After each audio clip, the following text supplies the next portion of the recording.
The Rugby Zombies, Chapter 4. Arwell arrived home from school to find his dad in the kitchen, talking on his mobile about a Buddhist retreat. Arwell went to fetch some cheese from the fridge before collecting his rugby ball. Dad finished his conversation quickly, throwing his phone down and punching Arwell on the arm in exactly the same place where Glenn got him earlier. "Get off, Dad!" shouted Arwell, rubbing his sore arm. "Gotta be tougher than that, boy. Gotta be a lot tougher than that." "Mr. Selected!" Dad started shadow boxing around the kitchen. "Dad, I'm sure fist fighting doesn't count as a Buddhist technique," complained Arwell. His dad boxed his way in front of him and gave him a succession of rabbit punches to the chest. "Boxing would only be forbidden if it was violent," he said.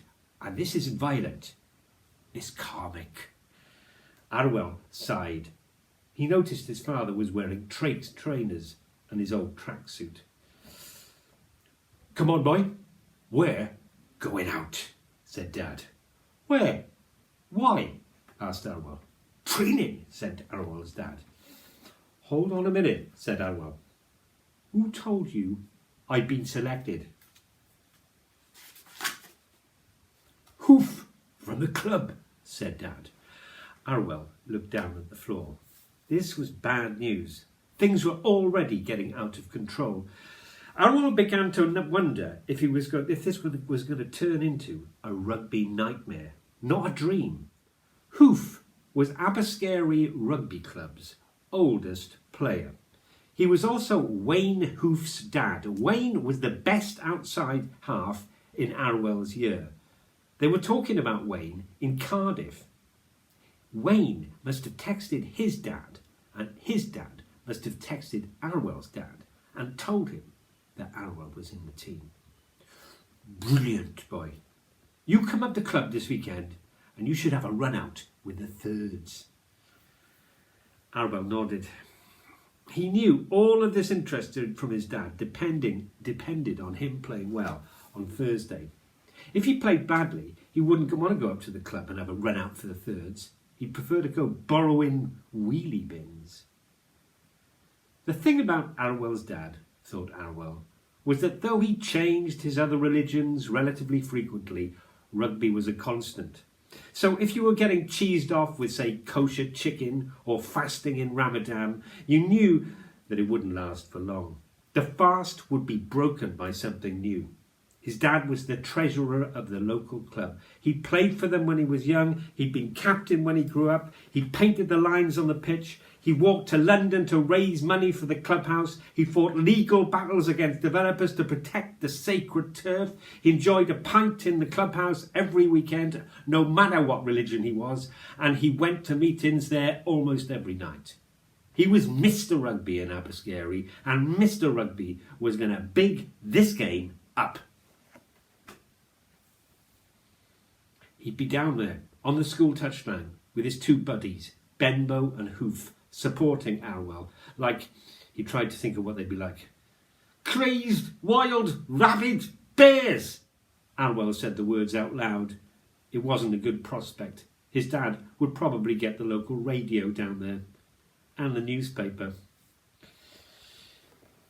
Arwell tried to persuade his dad not to come training, but he insisted, so the two of them went over the rec to kick a ball around with Glenn. In the end, it was a laugh. His dad showed them how to do screw kicks like they did in the old days. They did conversions, and they almost lost the ball in the river. After that, Dad went home to meditate. Arwell and Glenn decided to call in at the spa before going up to the forest to check on the wheelie bins. Outside the shop, there was a notice. The police had been informed about the missing bins. Up in the forest with Glenn, Arwell had that same feeling.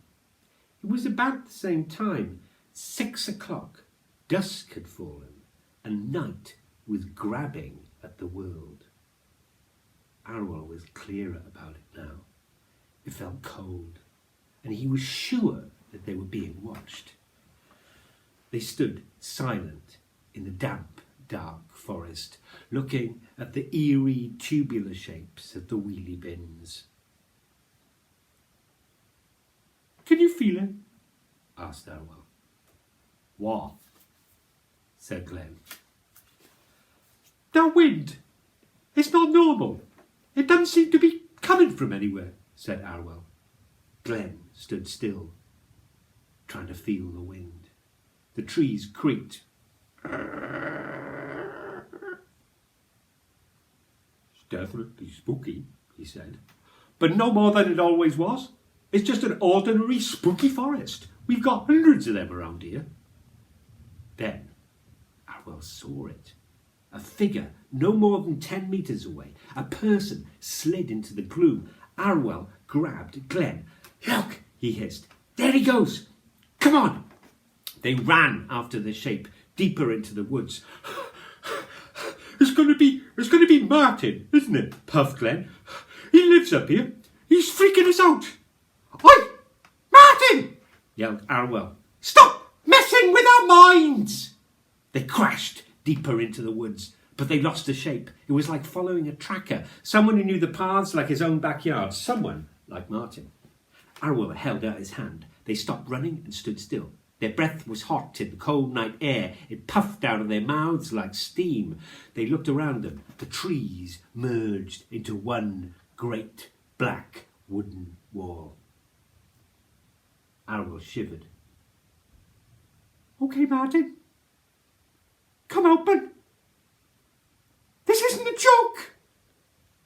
He strained his eyes, trying to make out the shapes in the gloom. But it was so dark in there. Somewhere above them, there was a moon and some stars. Then he saw it, clear as day, for about half a second. One word came to Arwell, and he shouted it as loud as he could. Run! And they ran. He grabbed Glenn and shoved him back the way they came. They ran as fast as they could. Glenn kept asking, what's up? But Arwell couldn't speak. He was too scared. He just ran.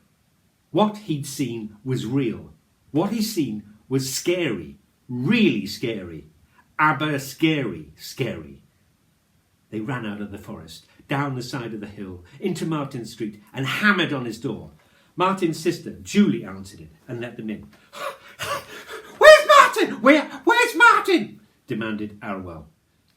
In his room, said Julie. They pushed her out of the way and barged into Martin's room. He was watching EastEnders. Hiya, boys, he said, popping a prawn cocktailed crisp into his mouth. Glenn grabbed Martin and hauled him up. He shook him with his fist. Have you been messing with our minds? Martin asked what was going on. Glenn sat down and thought for a minute. He didn't exactly know what Arwell had seen. I don't know, he said. I just know it's spooky. Arwell saw something terrible. Look, said Martin calmly, whatever Arwell saw in that forest was probably just a figment of his imagination. It's because we spooked him the other night. Glenn nodded slowly. He looked pale and jumpy. His brown eyes were wide and he was breathing heavily. He kept walking to the window, pushing back the curtains and looking to see if they'd been followed. I don't know, he said. It was pretty scary in there. Arwell definitely saw something. I'm just not sure what it was. Probably a cat, said Martin. Or a fox. Arwell shook his head. He knew exactly what he'd seen. He looked at Glenn. He looked at Martin. Then he said it. I saw a zombie.